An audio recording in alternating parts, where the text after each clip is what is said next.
Good evening, everyone. Thank you so much for being with us here today.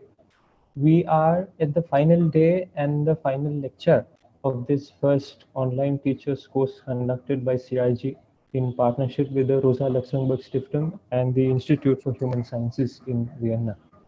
Over the last 2 months, we have examined the phenomenon of forced displacement from the perspectives of various disciplines, be that history, anthropology, law, economics, culture, or the representation of human displacement in our media. Today's lecturer, Dr. Ranu Basu, is from the York University in Canada. She will be speaking on the education of migrant children. Before I introduce her in more detail, however, I would request Professor Sabyasachi Basurai Chowdhury, our Honorary Director, to chair today's session and to make a few opening remarks. Sir, if you please. Thank you, Anand. Thank you very much. And as I told you, the participants of this first Teachers Online workshop, that this is the first time Calcutta Research Group is organizing this kind of teachers workshop. CRG, Calcutta Research Group, has been organizing workshops, of longer duration and in physical mode, not in online mode, for many years now, almost 20 years in two different phases. And this organization has been working on migrants and refugees and internally displaced persons and autonomy and human rights, democracy and related issues. But this is the first time CRG decided to organize this kind of a workshop, in the sense that whatever knowledge has been created, whatever little amount of knowledge has been created by this research institute, that may be disseminated to the young, teachers and scholars and researchers, PhD scholars. So that was the objective. And what could be a better occasion, because this is the 25th year of the Calcutta Research Group. So that is why CRG decided to have this workshop. And I believe that this workshop was wonderfully organized by my colleague, Dr. Shamata Bishas, who has been the course coordinator, and probably I am confident that she must have taken care of you in the sense that there was no, physical kind of setting. But in these difficult times, when we are going through these pandemic times, and we are compelled to have everything online. So there are limitations, there are problems, but in spite of that, there are opportunities also. The kind of participants and kind of resource persons we could have probably in an easier way from different parts of the world, and participants from, different parts of Asia. From Central Asia to, South Asia and other places. So that has been, a learning experience also for the Calcutta Research Group, because CRG always believes in a, dialogic kind of interaction, in the sense that as it is not only dissemination of knowledge in a singular way, in a linear way, in a way, the knowledge is also disseminated from your own experiences, from your own work. Having said that, I will just briefly tell you that after I stop, Anand, my colleague, she will introduce Dr. Ranu Basu, who teaches in York University and in the Department of Geography. And also, she is related to the Center for Refugee Studies there. So I'm not going to, elaborately introduce Ranu. She is quite well known in the field of post-colonial geographies as well. And then after her lecture, it will be followed by a brief question and answer session. And then Shamata will just present a brief review of the course along with the certification. She will tell you about the certification. And I will then invite a few, participants to comment on this course, because your comments, your feedback, that will enrich the course in future. Because whatever be the inadequacies or problems with this course, there must have something. So that may be rectified and the course may be made better. And my colleague, Professor Paula Banerjee from the Calcutta University, she will tell you about the major takeaways from this course. and then the concluding remarks by Professor Ranu Basu, Distinguished Chair in Migration and Forced Migration Studies. So I think I will stop here and won't take any more time. And I will leave it to now, hand over to Anand, who will introduce Dr. Ranu Basu. Thank you very much. Thank you very much. Dr. Ranu Basu, our lecturer today, is an associate professor in the Department of Geography at York University. After receiving a BA in Geography from the University of Bombay, she attended the University of Toronto, where she finished a second BA in that subject, followed by an MA and a PhD in Human Geography. Her research and teaching interests relate to the geographies of marginality, diversity, and social justice in cities, power, space, and activism, anti-imperialism and post-colonial geographies, forced migration and the geopolitics of subaltern cosmopolitanism, critical geographies of education, and spatial methodologies, including critical GIS. Dr. Basu's projects have explored the impacts of neoliberalization of educational restructuring in Ontario, multiculturalism in schools, urbanization, social sustainability, public space and public placemaking among migrant communities, suburban and subaltern cosmopolitanism, and cities of integrative multiplicity in Toronto. Her work further explores the transformational dynamics of urban, geopolitical, and educational spaces in Cuba and India. She has been a visiting scholar at the University of California at Berkeley and at the University of Havana. She has served for many years on the executive boards of the Center for Refugee Studies, the York Center for Education and Community, the City Institute at York University, the York Center for Asian Research, and as a fellow at the Center for Research on Latin America and the Caribbean. Dr. Basu is currently the principal investigator in an international project titled Subalternity, Education and Welfare Cities that historically traces the geopolitical impacts of forced displacement on cities and schools through questions of conflict and displacement in Havana, Toronto, and Kolkata. Dr. Basu, will you please take over from me and begin your lecture? Thank you very much. Thank you so much, Anand. I'm just going to try to share my screen. I just want to thank the organizers of this event and to CRG for this kind invitation. It is a real honor and privilege to be presenting among such esteemed groups of scholars. And as we were talking about just a few minutes ago, I was last there in a fantastic conference organized by CRG that was in 2018. So I really wish I was with all of you today, in meeting in person. I also want to congratulate all of you for completing this course. It looks amazing. And today's presentation is sort of a recognition of this critical role that education plays in this regard, and that many of you will be taking forward in the completion of this course in the workforces that you are. So this paper that I'm presenting today is framed within a sort of anti-colonial, anti-imperial, decolonizing framework. And in the spirit of this note, I would first like to begin with land acknowledgements. And for where I'm seated today in Toronto, that recognizes Canada as a settler colonial state. So standing here on the lands of Takaronto, Canada, which is the traditional territory of many nations, including the Mississaugas of the Credit, the Anishinaabe, the Chippewa, the Haudenosaunee, and the Wendat people, and is now home to many diverse First Nations, Inuit, and Métis people. It is the treaty and the lands and the territory of the Mississaugas of the Credit First Nation and the dish with one spoon wampum. So in the past few months in Canada, we have once again been reminded of the violent impacts of colonialism and the residential school system on Indigenous communities across Canada, which is also Turtle Island. The hundreds of unmarked graves of children who were forced to attend residential schools that were created to isolate Indigenous children from their own native culture and forced to assimilate into the dominant culture over a period of over 100 years, the last one closed as recently as 1996, is considered a cultural genocide.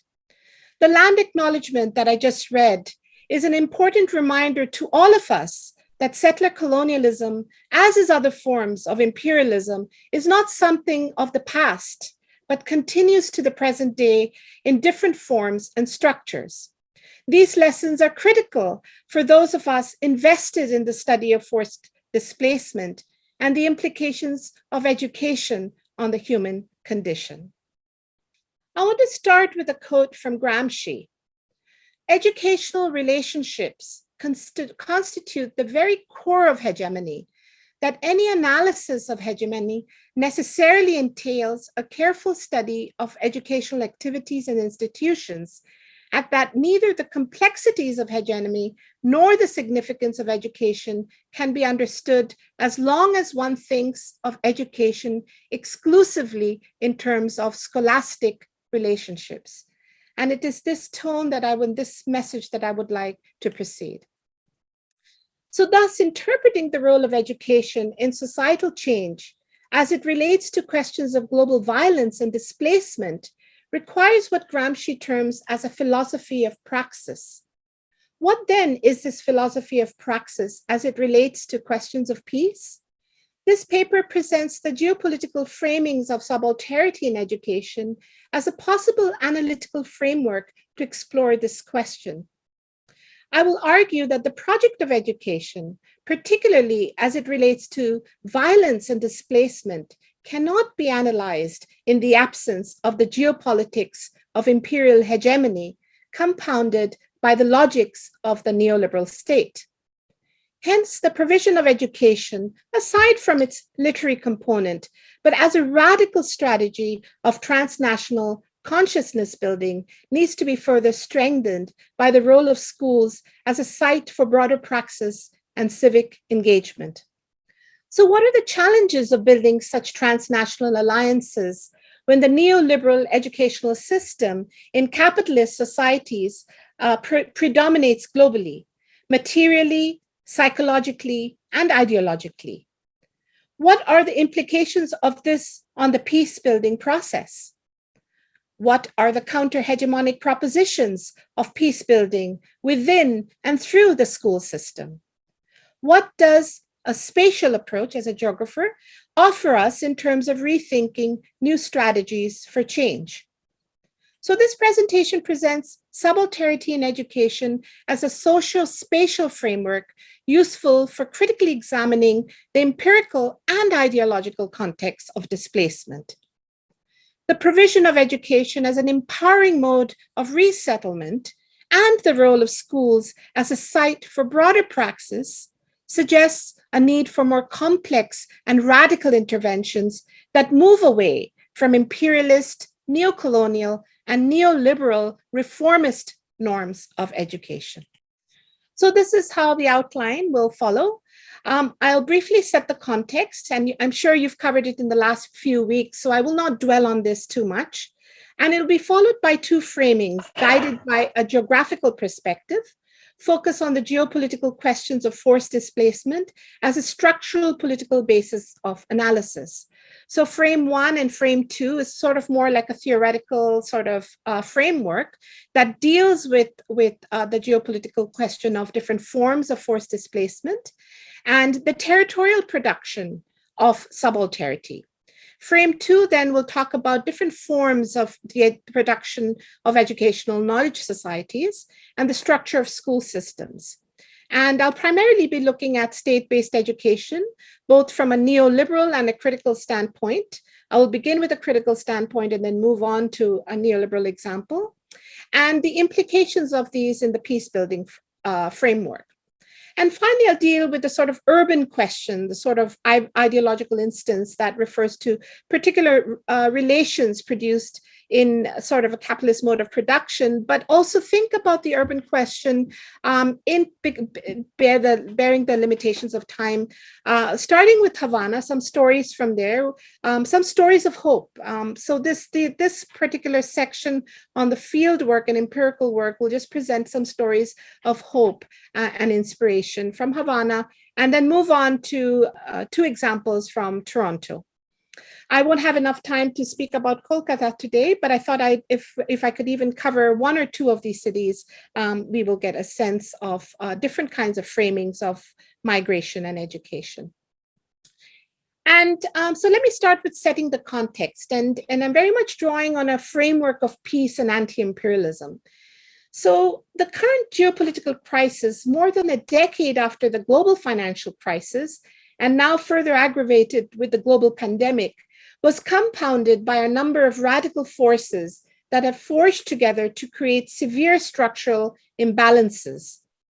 From the rise of ultra-right and fascist forces, retrenchment of the welfare state due to neoliberal policies and austerity measures, rising inequalities, and the social polarization as a result of increasing unemployment, precarious employment and mounting debt levels, and the unprecedented flow of forced migrants as a result of war, violence, famine, environmental disasters, amongst many other changes, has become the new structural basis of neo-imperial regimes and an impending threat to global peace and security.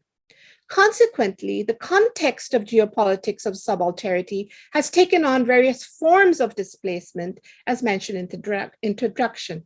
And I'll be speaking a little bit about these three different forms of displacement. This draws, of course, this paper I'm just going to be touching about from a broader project that began in 2015 that is entitled Subalternity, Public Education and Welfare Cities, Comparing the Experience of Displacement in 3 Cities. And I'll explore three concepts, right from displacement to the urban and educational, these sort of within a tri-city context. And I'll explore these theoretically, empirically, and politically.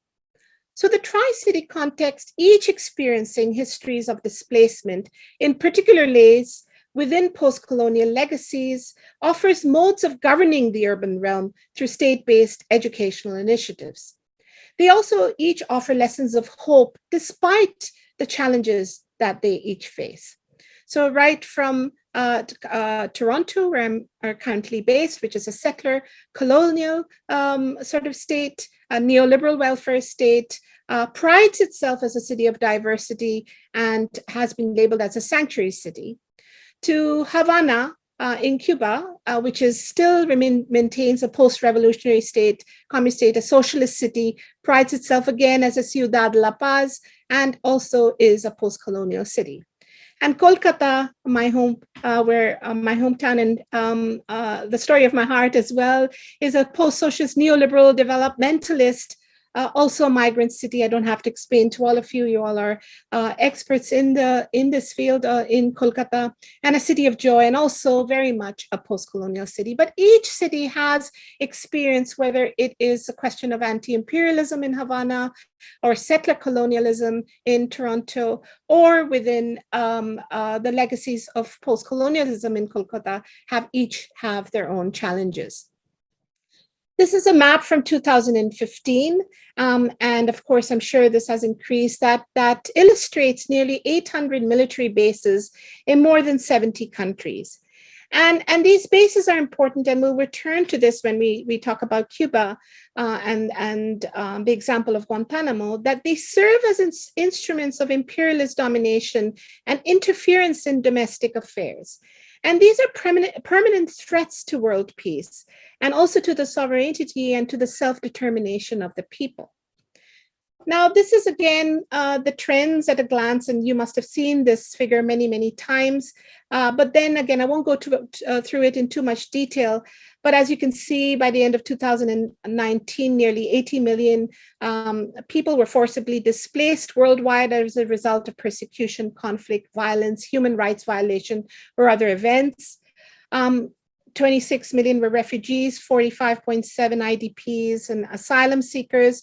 The question of Venezuela, which is illustrated here, 3.6 million questions of displacement, most recently reported, is a geopolitical question we will return to later on, and which refers also to the previous map.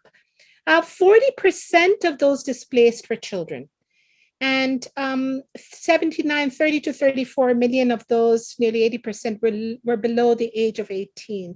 Hence, the question of education in children is quite critical for those of us interested in and invested in questions of displacement in education. 85%, as most of you know already, were hosted in developing countries, and 73% in neighboring countries. And as my colleague Jennifer Heinemann mentions, migration can be also looked as a barometer of geopolitics based on the massive and mixed flows. We have an additional layer, of course, with COVID-19 as a threat multiplier, and the compounding effects of COVID-19 have been well documented on forced migrations and displaced populations, including at CRG as well, and the living and working conditions of displaced migrants, including food security, border regimes and closures, the economic strain, the implications on the informal economy, gender violence. These are all things that you must have discussed in the previous lectures, I'm sure. But education, in its turn, 90% there was a reduction in education, in access to education, and increase in dropout rates and gender imbalance. And we are still witnessing these changes as it goes along. And these vaccines, as we know, the pandemic has vastly exacerbated the global North-South divide. And sort of the vaccine geopolitics is again something that has exacerbated these questions as well. The response from the UN, and many of you are probably also familiar with the Sustainable Development Goals, that the 2030 Agenda for Sustainable Development highlights 3 of these, out of the 17 goals, 3 of them highlights, one of them education, one of them sustainable cities, the urban, and another, the 16, talks about peace, justice, and strong institutions. The Global Compact, the Migration, Displacement, Education Report, again, is a recognition that forced migrants face unique conditions. And one of the papers that I sent out talks about these unique sort of conditions that forced migrants and children face in particular, particularly separation from family and caregivers, questions of statelessness and documentation, the immense crisis of hunger, poverty, material deprivation, mental health, psychological trauma from particularly children from war-affected regions, long absence of schooling, dropout rates are high, the quality of schooling is questioned, there are gender disparities, sexual exploitation, abuse and violence, and military recruitment. So those who are particularly forced migrant children face, again, unique and particularly very difficult, unique conditions. And how is education addressed within the Global Compact? And we have, there's a whole host of objectives that are outlined, but it is very much a ubiquitous protectionist model, and it alludes to 6 objectives in terms of supporting of refugees, services, discrimination, access, gender concerns. And the discourse is primarily individualistic in approach. Refugees as resilient, entrepreneurial. Here is from the Global Compact on Refugees, again, related to education. Number 68 talks about expanding and enhancing the quality of inclusiveness. The refugee and host community children to be incorporated to minimize time spent outside schools, 3 months maximum. It also talks about expanding educational facilities, early childhood and technical vocational training, enhanced teaching capabilities, safe schools, persons with disabilities, girls, psychological, social trauma. So these are all the sort of extras that are mentioned in the Global Compact. But as I mentioned earlier, the sustainability development is very much a protectionist model. It is a ubiquitous model. Doesn't take into concern each and every, the context of particular nations and their histories. And so the states and other relevant stakeholders are included. So it could be not just the state, but also other stakeholders, including business. It is not a binding protocol, and it focuses on conflict-affected areas. And again, it's very individualistic, and it reduces in terms of talking about reducing vulnerabilities and more resiliency. Now move on to the discussion of the different kinds of frameworks that I would like to share.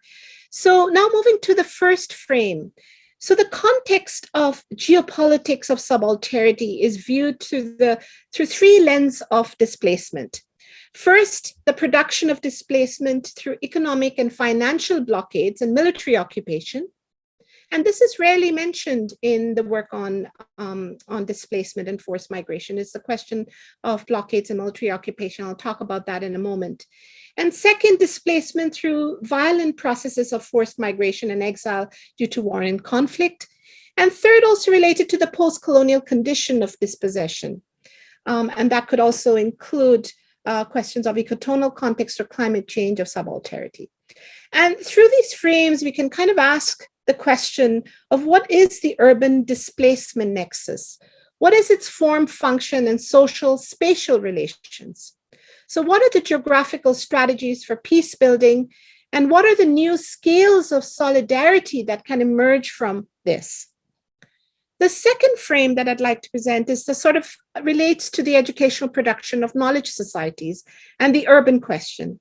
And again, I present this frame as a second framework based on the geopolitics and spatialities of displacement, not in and of itself, but very much related to the first context. And here I'd like to present two ideologies, the neoliberal kind of ideology versus a critical ideology. And the questions that arise from this are, what role does the state play, state-based educational play in the urban displacement nexus, historically and politically? What are the implications for peace building based on these educational ideologies? And what are the modes of resisting dominant paradigms through the school system, the epistemic sort of freedom? So this is sort of more of a diagrammatic, again, illustration of the first framework, that there are different kinds of displacement, each with different kinds of territorial implications, and each leading to different scales of solidarity. So again, we can look at, I'm going to try using this laser pointer. We could look at, for example, we think about the capitalist imperialism, militarization, and war that leads to different contexts of forced displacement, whether it is subalternity through blockades, and blockades create isolation and territorial containment, like in the case of Cuba, like in the case of Venezuela, Nicaragua, Iran, and so forth, Syria. Second is the subalternity through exile, forced migration, global flows, what we're more familiar with, and these in terms of spatial displacement creates territorial fragmentation.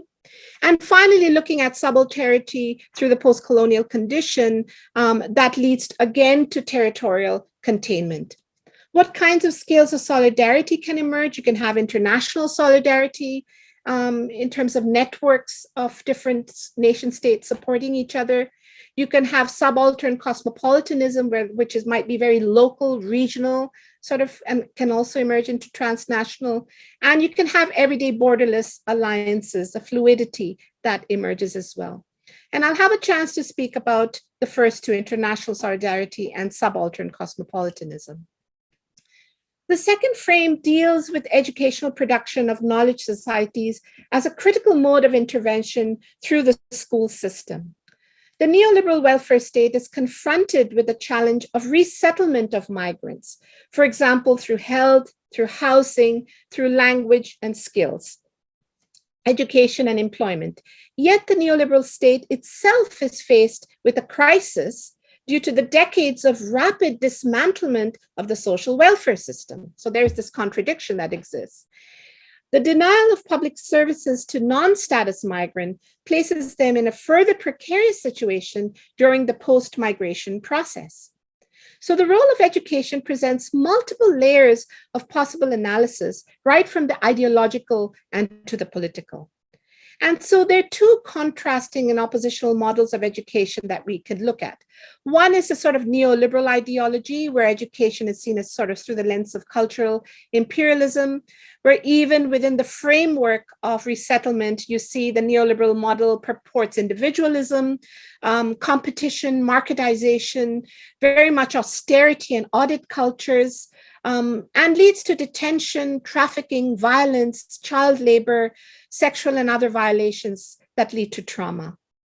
And the consequence of this, it moves away, I will argue, from the peace building process.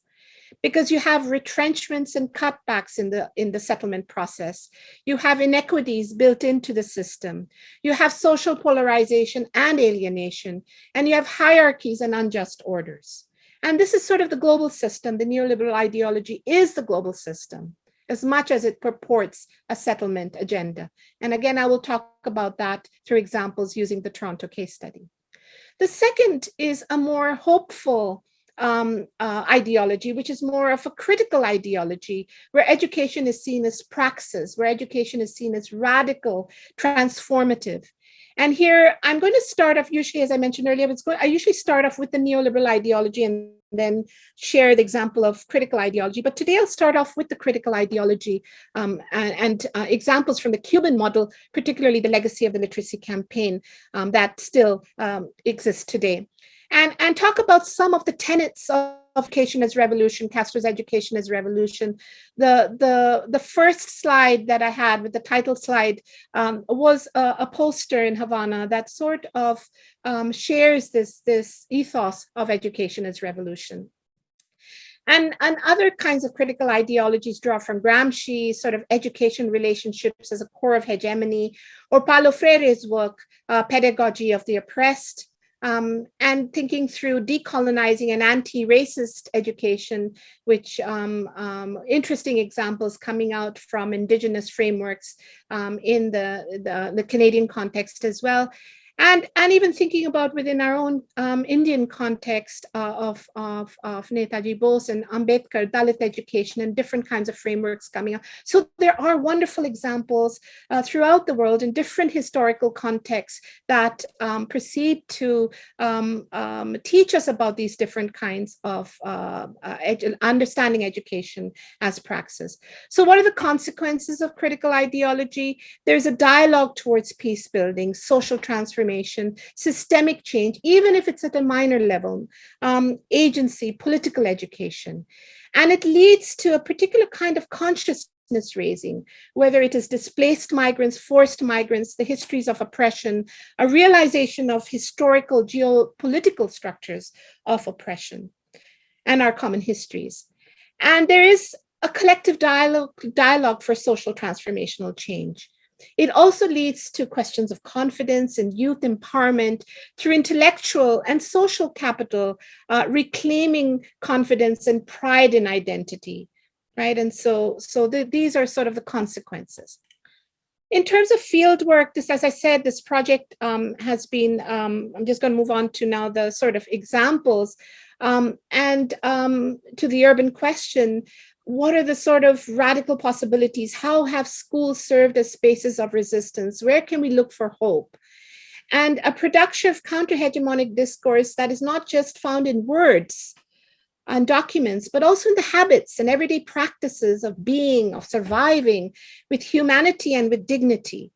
I spent a lot of time over the last couple of decades, but the last couple of years, spending a lot of time doing in the field, ethnography in the field, working in the archives, a lot of archival work. I'll show you a few slides later. As a geographer, mapping, of course, a lot of solidarity work, which goes along with some of this intellectual work as well. And in the case of Cuba, witnessed on the ground many, many times, many visits to Cuba. So sort of firsthand testimonials, witnessing on the ground the scope of the sanctions as primary obstacles for the daily quality of life and others. So I'm going to present 4 examples. There are lots of examples, and I continue to visit schools, continue to look for different kinds of examples. From Cuba, I'm going to touch briefly on the literacy campaign movement from 1961, which is sort of the battle against imperialism in relation to the city. And this draws just very briefly on archives, museum, and conversations with the brigadistas. And also talk about Caimanera, which is a small town just next to the Guantanamo military base, and how education for peace is practiced there. And then move on to Toronto example of the impacts of neoliberalization of education in Toronto, the real difficult impacts, and how that sort of fragments any kind of solidarity building that might take place. So I'm going to revisit the question of school closures and the impacts that has on community solidarity movements, but also present a positive example, looking at subaltern cosmopolitanism within local institutions as forms of transnational solidarity movements. Other field work that I conducted were school visits in Havana and across Cuba.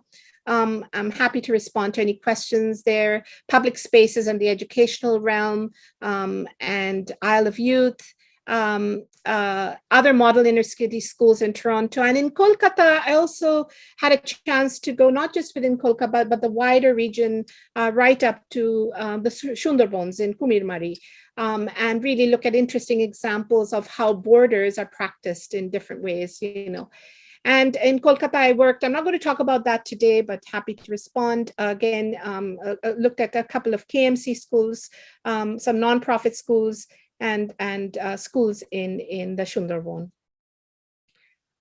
So again, to think about displacement, one from Havana to Guantanamo, the type of displacement is subaltern through blockade and military occupation. And here schools are looked at as revolutionary frontiers. And in Toronto, I want to share the story of schools as multifarious institutions where migrants and refugees and from different parts of the world have come together and share common opportunities and ideals for change and how they understand the question of integration. And I won't have a chance again to speak, but about Kolkata, but schools again to Kumirmari, schools within and without borders. So, but also not thinking about these cities in isolation as separate three cities, but thinking about them relationally. So what could Havana teach to, for example, teach us in Kolkata, or what Kolkata could teach Havana, or Toronto, and vice versa. So it's a story where stories are not looked at in isolation, but looked at relationally. So let's start off with now some stories. And I'm going to start off with the first kind of displacement, which is subalternity through economic sanctions, which Cuba calls blockades, and also the challenge of military occupation. So the question of subalternity in relation to the Cuban context is worth revisiting in the context of subaltern geopolitics. So after the 1959 revolution, the process of displacement was twofold. First was the detrimental impacts of nearly 6 decades of an economic blockade and its immense repercussions on the material conditions of the Cuban civil society. Second was the continued illegal presence of the US military base in Guantanamo as a hegemonic strategy to maintain political dominance. Both factors are critical in understanding violent interventions that entailed an imperialist strategy consolidated over time. These two political instruments of imperial hegemony, the blockade and the military occupation, continue to exacerbate hardship amidst the global pandemic. The detrimental effects of the economic and commercial and financial blockade imposed on the people of Cuba by the United States for nearly 6 decades, despite being rejected by the UN General Assembly over 24 times, has serious implications. Now, many of you might have heard about the protest on July 11th this year, and it was a social crisis in response to shortages of food and medicine and rising COVID-19 cases amidst limited access to basic medical supplies, food, and material goods, fueled by the debilitating blockade that has taken a heavy toll on the lives of the Cuban people. In June 2015, by the Cuban government outlines in details the outmoded nature of the policy and the repercussions on the Cuban economy and consequential effects of any right to the development of the Cuban people, including health, education, agriculture, infrastructure, and other sectors of the economy. The report estimates that a cumulative damage of over $121 billion. It is important to note also that it's not just a bilateral issue. its extraterritorial nature is evident by the sanctions applied to third parties. So if you think of the illegal and unjust economic warfare to subjugate nation states, it leads to impacts on the well-being of the people, such as disinvestment, so there's less opportunities for development, no transactions with any kind of banks, not just US banks, but any other. Cost of basic necessities, therefore, goes up. It's difficult to do any kind of collaboration. There's impacts on infrastructure, impacts on power generation, water, and it is sort of an economic warfare in lieu of military aggression. And it leads to undue collective suffering of the people as a whole. And as I mentioned earlier, it's important to keep these blockades and embargoes when thinking about not just Cuba, but also Venezuela, Nicaragua, Iran, Syria, amongst many other nations. And this is from a poster in Havana that says why they call it a blockade and not an embargo. They say on seeking to persecute, isolate, suffocate, and immobilize Cuba with the aim of suffocating its people and forcing them to renounce their decision to be sovereign and independent. And these are all fundamental elements of the concept of blockade, which means to cut or close off a nation to the outside world in order to isolate, oblige, besiege a country to surrender by force or starvation. And reminds us of the 1943 famine in Bengal. I mean, in terms of thinking about how do you force starvation and the impacts that has on the people which are under besiege. So another serious point of contention has been the demand for the return of the territory illegally occupied by the US naval base in Guantanamo. And this base holds the infamous Guantanamo prison since 2002, which held 779 prisoners from the war on terrorism. And the closure of the base is a condition for the full normalization of relations. So despite, and I love this particular poster where it shows the war and sort of the embargo on one hand and Cuba's sort of international reputation of the export of doctors and educationalists to particularly to developing parts of the world. And that is their sort of export. So despite these challenges, despite all these challenges that I just mentioned, the Cuban Revolution remains one of the most resilient revolutions to date, providing leadership to the internationalist socialist project. Cuba is known to have one of the best healthcare and education systems in the world and a system of cultural and state-based institutions that have kept the socialist economy afloat over the years. And I can see I've been to Cuba innumerable times. I've stayed there, not just for scholarly work, but activist work, but I have been there on numerous occasions for different purposes and can attest to the profound kind of changes in terms of education and a socialist welfare state from one island, one end of the island to another. So the story this is one of the stories I want to share with you just after the revolution in 1959, and within the context of multiple crisis situation, the blockade and military presence, Castro implemented a number of reforms. Agricultural reform was the first, particularly the nationalization of the means of production, industry and agriculture. And education was very central to the advancements of the country and the agenda, revolutionary agenda. This implied the eradication of illiteracy in the shortest possible time. And in 1961 was declared the literacy year. And educating the population was not only strategic in terms of advancing Cuba's social development, it was also deemed a moral sort of endeavor. So here are two quotes from Fidel, and he says, there are two armies in our nation. One army with rifles and cannons to defend the work of the revolution, and one armed with books to advance the revolution. One army to combat foreign enemies, traitors, and those who would destroy what we have accomplished, and another army to combat lack of culture and illiteracy. The revolution needs both these armies. One can do nothing without the other. And another one 10 years later, in saying that all of Cuba is a school, we are emphasizing the irreversible victory of the revolution. And the literacy campaign is a really fascinating story in terms of thinking about decolonization of education. And before the revolution, there was 50% of school-age children were illiterate, and they were primarily in rural areas. 800,000 did not attend school, even less in inaccessible spots. And the literacy campaign was set up in 1961, where 250,000 volunteers taught 700,000 people to read and write in 1 year. Yes, 1 year. 100,000 of the teachers were less than 18 years old, and over half of them were women. So education as a revolutionary activity, the language was sort of militarized. The literacy campaign was regarded as a military feat. The army of literacy teachers would battle ignorance, liberate Cubans in the countryside from the oppression of illiteracy. And the success, as Castro mentioned, the success of the literacy campaign will mean not only that we have taught more than 1 million illiterate Cubans to read and write, but also that we have made 100,000 young people from the cities better, more revolutionary citizens. So it wasn't a one-way process, it was a two-way process.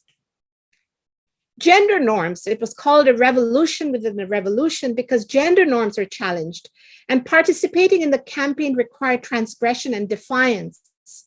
People ought to educate people, one person for one. And the National Literacy Campaign set the foundations as of today that undertake education and training and accelerated training of the entire labor force. It also included abolishing illiteracy amongst adults, and these are just taken from the archives, all of these images that I'm sharing with you. The pictures, each one, for example, each one teach one, that this is really interesting, that intellectual, not just intellectual work, but intellectual and physical work. There were a number of schools that were built in the countryside, that there was dignity and respect of all work in terms of thinking about social relations, and that both, for example, here, farming during the day and reading during the night, both work and intellectual labor were both important, equally important. And all sides, rural to urban. And it was very important to build a sense of community. And egalitarianism was known as revolutionary values. And this is one of the brigadistas. And here, Fidel notes, we have to launch a literacy program. Nobody here, no teacher here can feel relaxed as long as there is one citizen which doesn't know how to read and write, because that's shameful. A person can't be a citizen aware of all his rights, a citizen of full use to his country, if he doesn't know how to read and write. We have to pull out illiteracy by the roots so that everybody will know his rights, especially because the very people who don't know how to read and write are the poor people, the humble people, and the people who most need the revolution. A lot of, what particularly strikes me is that a person who can't, a citizen aware of his or her rights, and this applies to, again, to the question of forced migration and displacement, a very interesting model and framework. So a lot of the brigadistas, like this a young girl here, a lot of the brigadistas are now older women. They're in their late 70s and 80s. And I had the privilege of speaking and learning from many of them about their experiences and guidance on the project. And this is one of them. And she is the director of the Literacy Museum in Cuba. And I had the opportunity to learn from her and travel and look at, visit the museum. And also lots of reports and documents explaining in great detail all the sort of minute details of how that campaign moved forward at different stages. It was interesting, 1961 was also the year of the Bay of Pigs attack, a mercenary attack by the US government on Cuba. And it was, of course, defeated in 48 hours. And it was the same year where many of these young teachers who had traveled to the mountains of the Sierra Maestra were also attacked. This is a lamp that was used. Many of these places in the remote regions didn't have electricity, so they used many of these lanterns. I don't know, many of you who grew up in Kolkata, when we were young, we used many of these lanterns when when there was load shedding, but these are similar kind of lanterns that were used in the remote places. This is another brigadista who I had the privilege of meeting and talking to, and she shared this particular book with me, which include the methods and means utilized in terms of eliminating illiteracy. And what was really interesting is the complex institutional basis that was at all scales. It's absolutely fascinating that education wasn't just schools. It wasn't just it, but included the barrios, the neighborhoods, communities. It included various institutions. You can see all the institutions aside from the Ministry of Education, but the women's organizations, the student federations, the CDRs, the old battalions, the older revolutionaries who had fought during the revolution, who continue to inspire the younger generation through intergenerational stories, seniors, housing, health, all of these are closely integrated with the school system and at different scales, not just at the state level and the provincial level, state level, but also right down to the local scale. Very, very interesting. And across the country, the legacy continues. This is not just a story of the past, but it exists to the present. And this is an example of one of the schools in terms of the Che Guevara school. It was a school in the countryside, and it was Che's vision of, the revolutionary leadership sort of articulated a vision of the ideal Cuban citizen who would be at once a student and a teacher and a volunteer. And this new citizen was referred to, we could call it the new man, but new person, would be inspired by moral rather than just material interests and would be formed in the education system. And so there would be develop a capacity for self-determination. And Cuba today, despite the blockade, has over 100 scientific institutions which have been making significant breakthrough in biochemistry, medical science, and chemistry, and has developed 3 vaccines. Okay, so these are actual testimonies and firsthand experience. And I'm just going to, again, share another example of Caimanera, which is in Guantanamo's, a town located just next to the Guantanamo military base, which I had the opportunity to visit 3 times, 2015, 17, and 19, visit the schools, visit the community centers. And Guantanamo, as I mentioned earlier, is 118 years of an illegal occupation of Guantanamo Naval Base, is the oldest military enclave of the United States beyond its frontiers, and the only one that exists against the will of the country where it is located and of its people.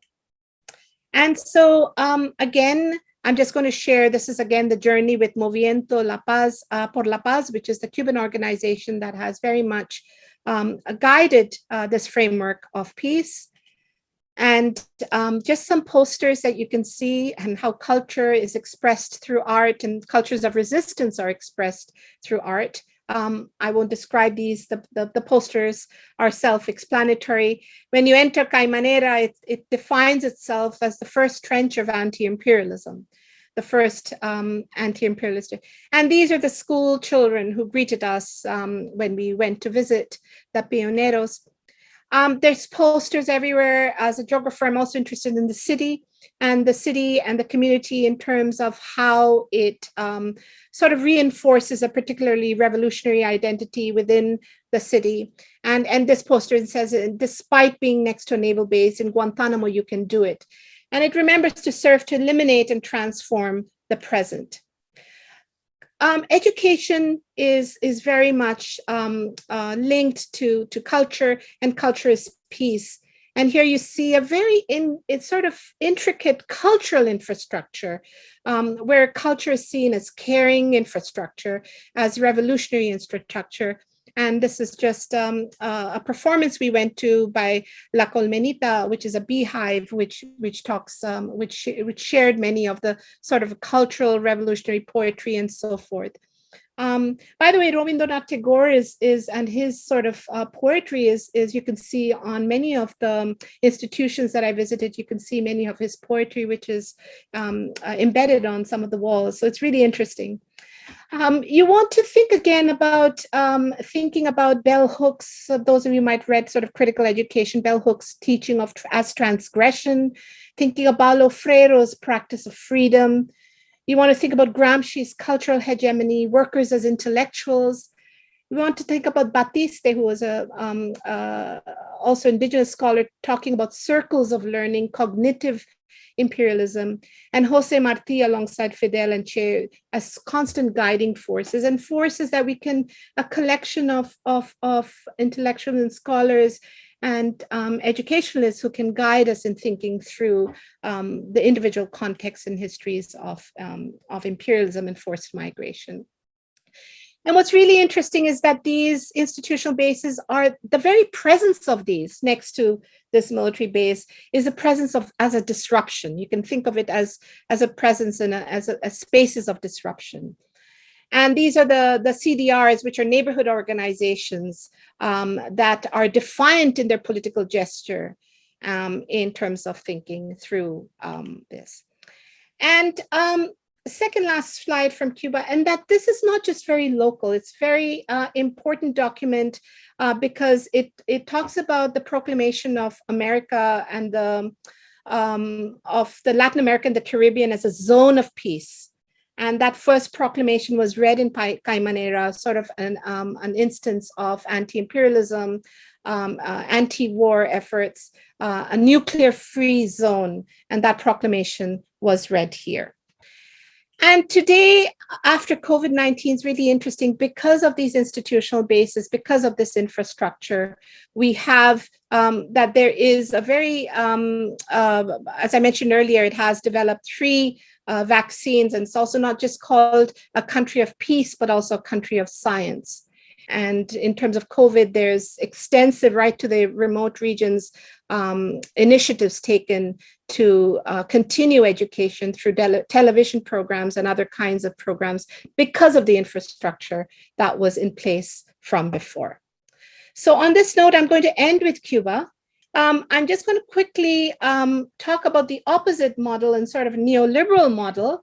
I won't go through all of these, the data in terms of thinking about the Canadian context, where primarily the migrants are primarily economic migrants. And if you can see, refugees and forced migrants are in the Canadian context as of 2018 was around 14%. Of total migrants. So Canada in 2019 accepted around 340,000+, declined after COVID. But what is interesting is the places, the number of places that the multiplicity of experiences the refugee claimants come from. So they come from all parts of the world. And these are the top 25 countries that you can read. You might have read about this already, but different kinds of refugees in terms of sponsorship, not just by the government, but also privately sponsored, which involves civil society and primarily located not just within Canada, not just within Ontario, but very much an urban phenomena in Toronto and other parts, but primarily in Toronto. Within Toronto, very much a geographic concentration of migrants in particular parts of the city. And these are 2 papers, one that I shared with all of you, which looked at the closing of schools, the consequences of retrenchment, and another one, which I'm happy to share with you if interested, in terms of looking at subaltern cosmopolitan resistance. And the paper that I shared with you talked about the large-scale ideological shift towards neoliberalism in the province, which led to a variety of shift in policies, retrenchment of the welfare state, particularly including school closures. And this is a map of some of the work that I did in the past that looked in the black triangles are schools that were slated for closure. And what is important is to note that when we were thinking about the global compact, that civic capacities within schools are important, that what kind of, not aside from schooling, that many of these schools included different kinds of community organizations, parental, neighborhood, and so forth. And these are important in terms of thinking about mobilization and collective action, the kind of engagement that people engage with within their schools, whether the times, the resources, the skills, leads to a particular kind of social consciousness and organization that leads to collective action. And each school had different kinds. I'll just let the slides be self-explain, the different kinds of activities in each kind of school that I was able to gather information from and sort of quantify in a way.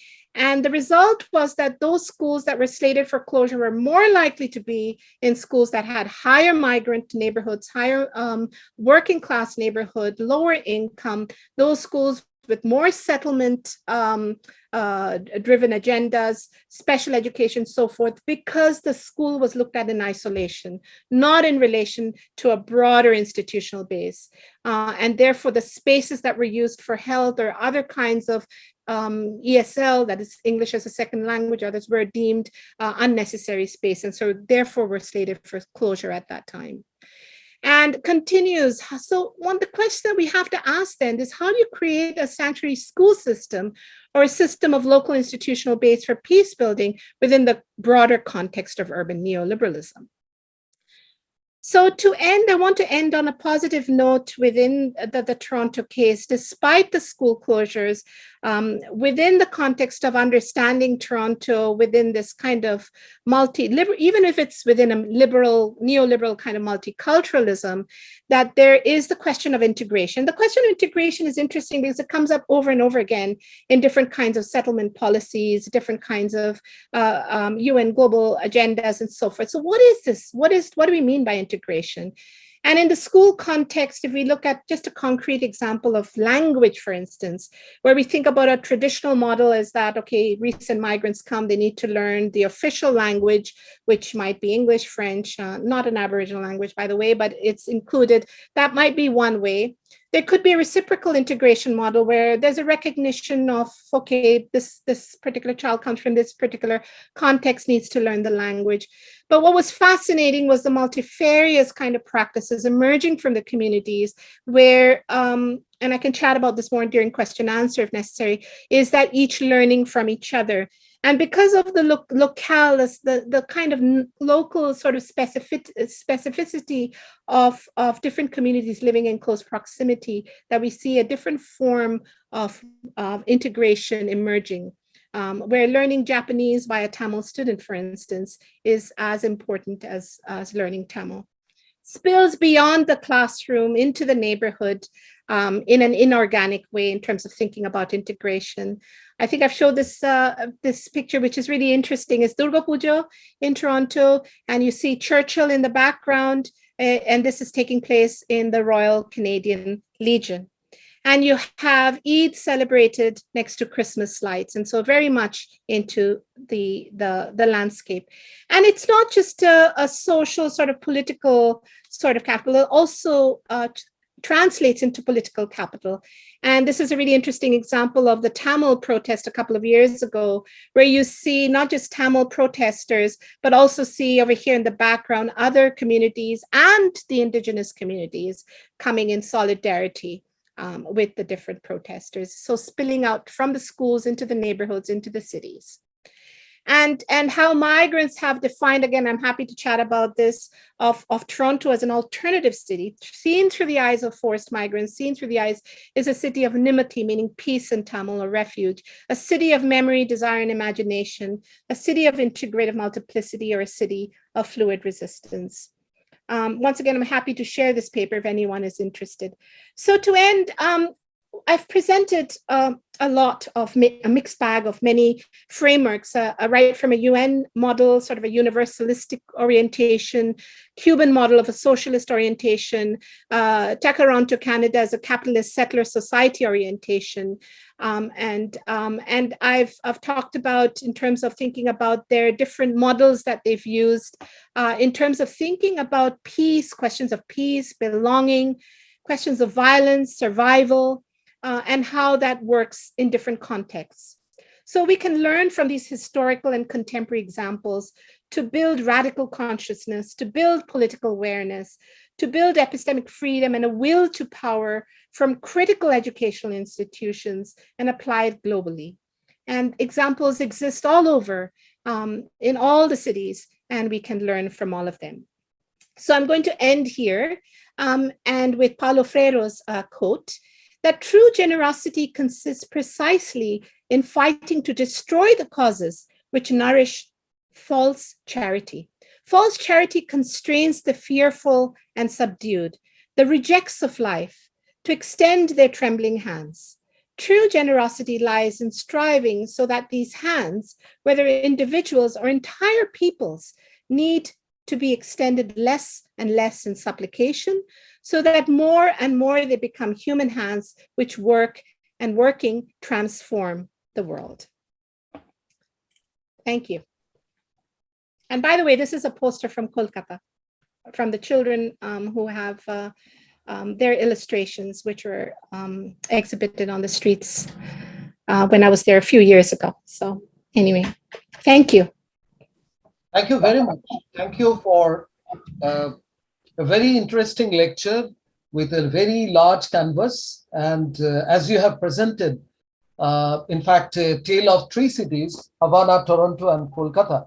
It's a long journey in order to present the geopolitics and spatialities of displacement, and particularly your three models like subalternity through, economic sanctions like blockade and military occupation, and then subalternity through exile and forced migration, and finally post-colonial condition of dispossession and displacement.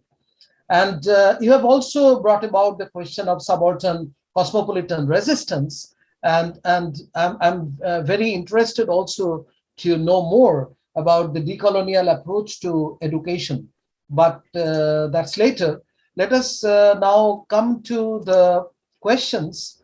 First question is from Sheikh Rafiqul.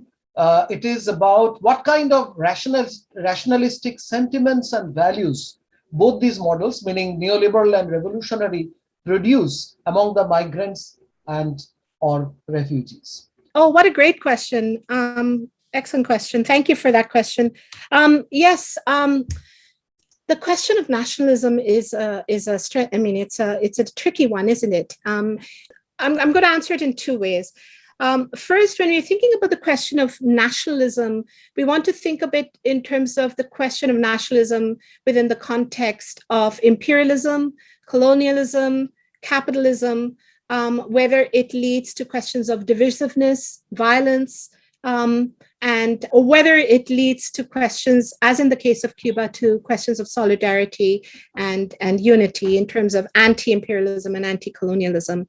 So I can speak about the question of, in particularly in the case of Cuba, the questions of nationalism were important in kind of resisting, right from 1865 to 1898 to 1953 to 56 to 1959 revolution, a kind of anti-colonial against the Spanish colonialism, and later against American imperialism after the 10-year war, that it was very much those nationalistic sentiments in terms of building a Cuban identity that was anti-imperialistic was important through the education system. As I mentioned, Che Guevara's question of how do you create the Cuban, the man or the Cuban person, that is beyond, that is also more of the questions of morality and questions of solidarity and anti-imperialism all came up together.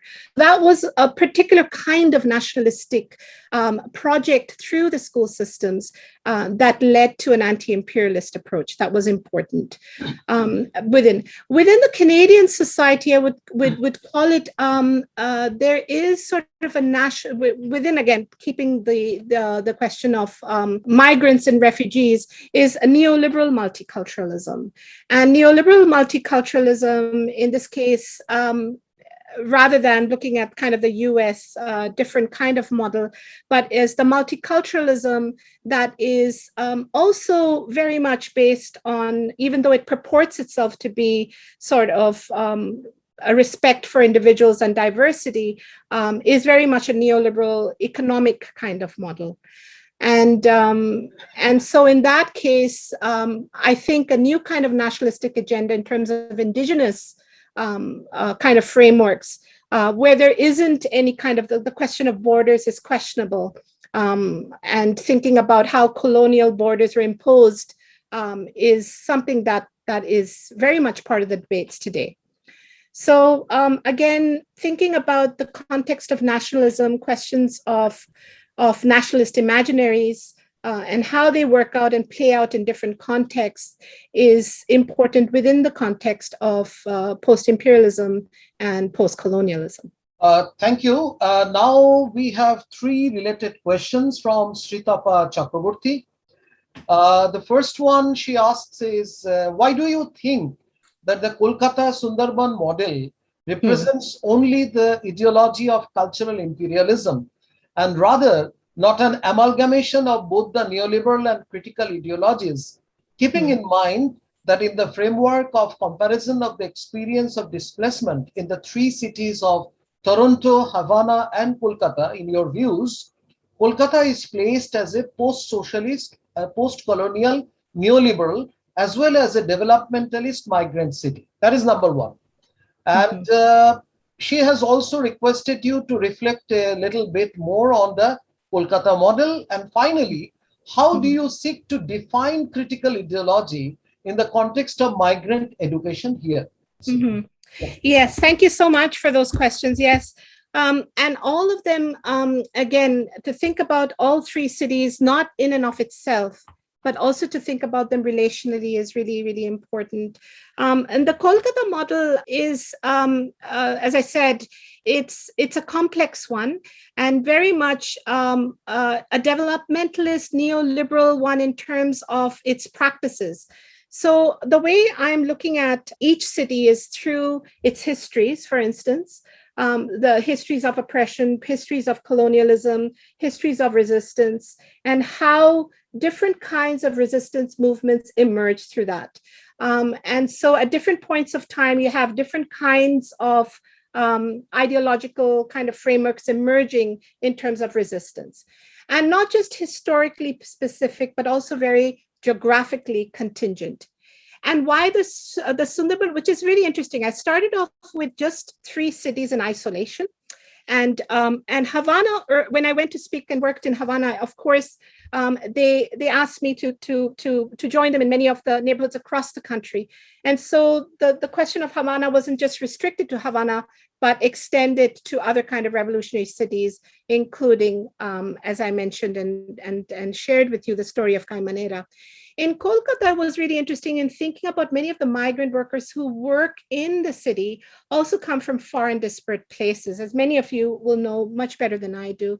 And so going to, again, on the advice of someone, I went to visit Sundarban, not just in terms of thinking about and visiting the schools and spending time there, but not just thinking about the importance of schools in those localities, but also thinking of them in terms of borderlands and how there was a lot of interaction with people from neighboring islands and their history.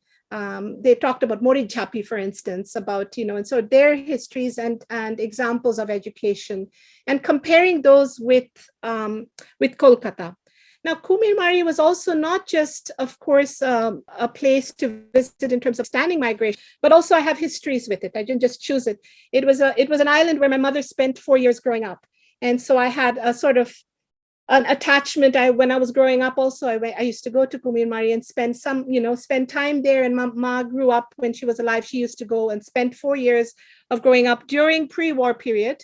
And so she had many stories that I grew up with in terms of thinking about this is pre-partition of those places. And so that became also not just an intellectual project, but also something that I wanted to explore in more detail aside from that. The important question that you asked, and I should have kept a slide for that, but I did make notes, is thinking through what are these frameworks providing in terms of thinking through forced migration? And that's a really important question. Number one, I wanted to emphasize that the question of displacement, rather than just forced migration, takes place in different places. And so that Venezuelan question, for instance, was a product of blockades, was a product of sanctions as well, right? We don't talk enough about that sort of containment of these kinds. So that was really important. And therefore, looking at within different contexts of displacement, how have different communities responded in their own creative ways? Not that there's one unified model, despite that you might have sort of a broad agenda, ubiquitous model, but each context comes up with kind of responses to their particular kind of challenges. And so what we've learned through these models is that we also, aside from what I shared again in the documentation, that these are the unique challenges that migrants face, is that there has to be also an alternative kind of way of understanding. Understandings, for example, of school, thinking about class relations, thinking about other kinds of class, gender, caste kind of relations, and how does that affect the political will that we need as a collective political will as educators, even incrementally, what can we do at the smallest of scales, that there needs to be a political will. How do you build that solidarity and political will? To build pride and confidence in those who are most oppressed. And I think that's really, as educators, our role is to imbue them with the histories of oppression, and to understand where that oppression comes from, and to sort of build consciousness, this collective consciousness that not just the Cuban model, but that all of the critical scholars in education have talked about. And so that collective consciousness is important to build a kind of political education, a political education, for instance, of what is happening around the world and how that relates to that particular condition. To learn from the kind of intricate scalar institutional architecture that I just showed you, that schools are not just in and of themselves, but if there could be linkages to other kinds of institutions, that could, whether it's health or higher education or the seniors, elders, to build that into a model that could build a broader base. And I'm thinking of one of the examples I saw in Kolkata, since that was brought up, of a school that I visited, one of the KMC schools, that had a college upstairs, and there were separate entrances. And different timings. And it would be so interesting to just have volunteers from the colleges come and work with the students, even an hour a day or so, just one all teach all sort of model. So that there are institutions within the community that could be looked to be built together. So that intricate scalar institutional architecture that I shared, that can be disseminated in the neoliberal model that I showed in Toronto, for example, that they had evolved over years, these really interesting social capital, civic capacity bases, school by school. But during school closures, they weren't even taken into account because it wasn't part of the formula. To have a daycare in a school wasn't part of the formula. It was extra space, so it had to be closed. So to think about it in a much more broader sense. To think about, again, as I said, the role of community, the role of state, and to think about all of these within the context of forced migration and forced migration and other kinds. I'm not just thinking about but refugees, but also thinking about those who are in more humble positions, who are also living in these sort of common communes.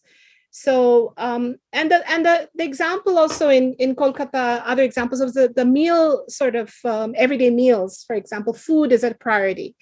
And the Radhuni Mashis, for instance, would come from the community and create, a meal that as Mashis, they were part of the community and very, and took pride in the kind of work that they shared with their community and the children. And so keeping those alive and keeping those, not that one is any, but taking those examples and sharing them more broadly with the broader other examples across different places. I don't know if that responds to some of the questions, but. Thank you. And we'll take the last question now. It is from Gopal Krishnan. And Gopalji requests you to throw some light on blue washing by neoliberal entities using voluntary, non-enforceable UN Global Compact. Has their report been decoded to show whether or not the narrative on migration, this narrative on migration is consistent with emancipatory aspirations and radical consciousness? Oh, such excellent questions. I love your questions. I was just wondering if you could just make sure I could save some of these questions for later on. And those I haven't responded to, I'm happy to take questions later on, through email or whatever. What a great question. That is a constant battle, isn't it? I mean, in terms of thinking about, these are I haven't used today, but one of the papers that I sent to read was on the school closures, and the title of the paper was "A Flibbergian Perspective of Public School Closures: A Question of Rationality or Power."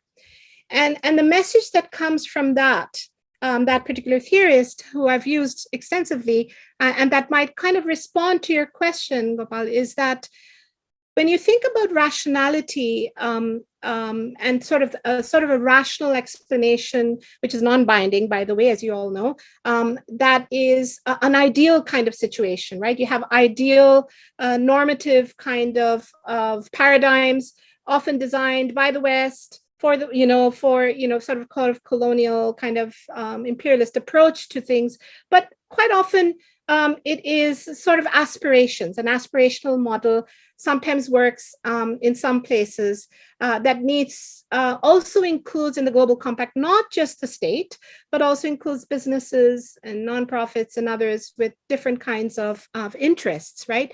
So you have multiple interests coming together to fulfill the aspirations built on a particular kind of ideological framework, could be a neoliberal ideological framework, which often is based on efficiency and accountability and so forth, versus reality on the ground, right? And what I've tried to show today, very, very briefly, I mean, I've tried to cover a lot of material, I know, but just give you a taste of, but what happens on the ground. And so this broader project tries to look at ideologies, policies, and practices, right? So there's a particular kind of ideology which emerges different kinds of policies and practices, and the practices on the ground are really interesting. They can be contradictory. They can be in alignment and involves different kind of actors, agencies, different people with different kinds of motivations. And so how that plays out on the ground is really interesting. And I think the example from all three cities I've tried to show is that despite the limitations of neoliberalism, and despite the questions of crisis and so forth, that there are also that the refugees, migrants, forced migrants, those who are displaced aren't just victims. They're not just victims, they also have their own agency. As many of you know, I mean, through your own work as well. And through that agency are able to redefine what education is, how to, their livelihoods, and how to change the conditions of their daily life, however minute it might be. It doesn't have to, I mean, it would be wonderful if we could all have a revolutionary model. And I spent 2 decades of my career studying neoliberalism, and then came to this example on the ground, and continued to be learning from their examples, and the huge number of challenges that they faced in Cuba. So in any case, so I think it'll be a process of continual learning till I'm next couple of decades still, and they always tend to inspire me, even through the smallest of examples. Thank you very much. I once again thank you very much for your very interesting lecture and thought-provoking one.